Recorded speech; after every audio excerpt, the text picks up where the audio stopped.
Hello. Welcome to our podcast on language and literacy in adolescence.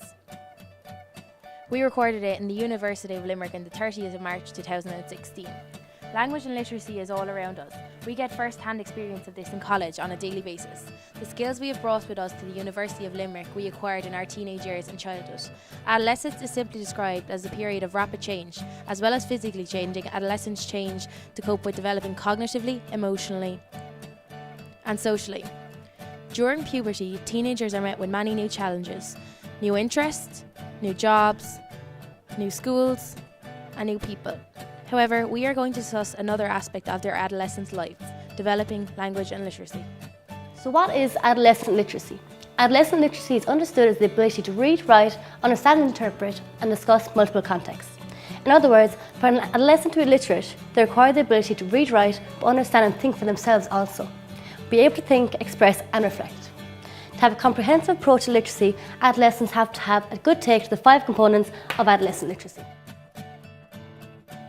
These are the 5 components of adequate adolescent literacy. 1. Voice and identity. Students have to make their own decisions and know the role and responsibility they have towards their learning. 2. Students also need to be able to analyse and evaluate text. Being able to reveal the underlying message is vital. 3. Metacognition. Students have to question themselves and evaluate themselves as learners to improve their language literacy. 4. Questioning. They have to be curious in order to evoke, expose and extend their learning. Lastly, strategy relates to the techniques students use to optimise their abilities, such as setting goals, creating and following plans. From our studies of language and literacy, we found that Ireland ranks 15th out of the 24 countries the National Literacy Agency studied. 1 in 10 children cannot read when leaving primary school, and in adulthood, 1 in 6 people cannot read or write.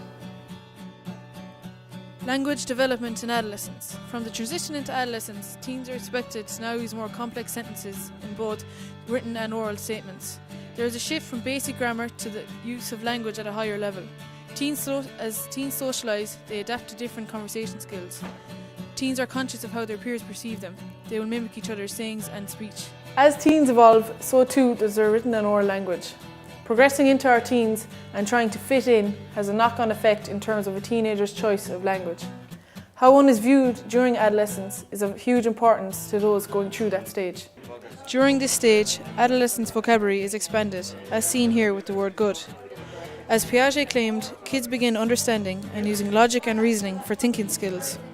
As a result, in the classroom, teens develop the ability to think for themselves. The shift from using basic grammar to using language on a higher level is evident in this clip. In Piaget's theory, he outlines the sensory-motor stage, where young people are influenced by their surroundings. This is also relevant in teenagers, how teenagers mimic each other in terms of language. In the following example, we ask students how they would generally greet someone, to demonstrate the different language used by people due to their surroundings. How are you? Hi. Well, what's crack? What's the story, kid? Well, how are you? Hello. Hi, how are you? We also ask them how they describe someone that is good, to reveal different slang words used due to different environments. That's unreal. Orla, that's fantastic. That's savage. That's great, yeah. That's decent. Some students are found to have a lack in ability in understanding the key areas in text, drawing conclusions after reading text, and extending the ideas put to hand. VIP guests were also Here we see a student struggling with the pronunciation of a particular word. The teacher actively helps the student to pronounce the word. This is a type of metacognition and helping students develop their language. That's it, sound it out.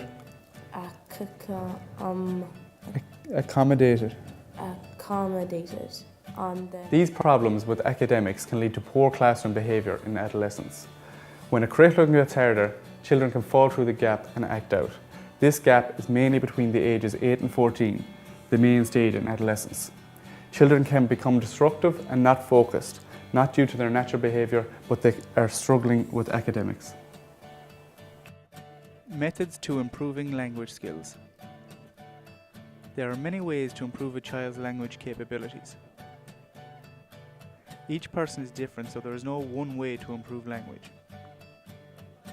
So let's brainstorm some of the many ways to improve language in adolescence. Here are 5 main steps to improving language. 1. Learn and compare. Be aware of your errors and compare them to previous errors. 2. Monitor. Monitor your mistakes. 3. Repetitive review. Constantly review your work. 4. Repetitive practice. Constantly practice your work. 5. Self-correction. Constantly correct your own work. Another way to improve language is through Lev Vygotsky's theory. Vygotsky's theory claims that language development is not only biological but social. He believes that language development is greatly encouraged by constant interactions with people of different ages. So, what have we learned about language and literacy in adolescence? We have learned that there are 5 main components in improving literacy skills: critical literacy, metacognition, strategy, questioning, and voice and identity. We learned about language acquisition. It refers to how children develop their language during adolescence, and it is highly influenced by peers. We learned about improving language through Lev Vygotsky's interaction theory. We learned about Piaget's theory on language development and how children use logic and reasoning in order to think for themselves, and the shift from basic grammar to a more advanced level of language skills. I hope this has helped to give you an understanding of the development of language and literacy during adolescence. Thanks for watching.